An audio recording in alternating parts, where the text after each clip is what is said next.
They called her possessed. They called her a liar. But when doctors witnessed what happened in that delivery room, no one had an explanation. This is the case of Aurora Simons, the woman who claimed her unborn child wasn't human. It all began in 1997 in a small town just outside Baton Rouge, Louisiana. Aurora Simons was a quiet 24-year-old who kept mostly to herself.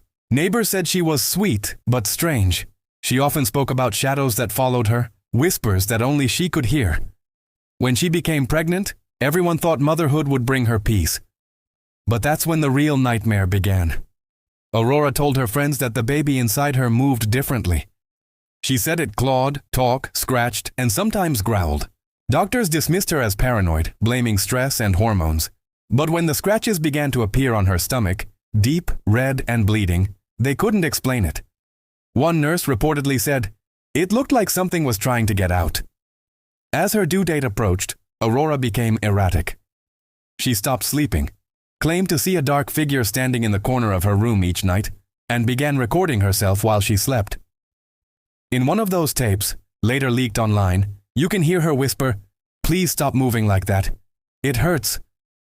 Then, a low growl, and the sound of something scratching from the inside. On the night of October 12th, Aurora was rushed to St. Mary's Hospital. Doctors said her pulse was erratic, her eyes rolled back, and she kept repeating one phrase over and over again. "It's not mine, it's his."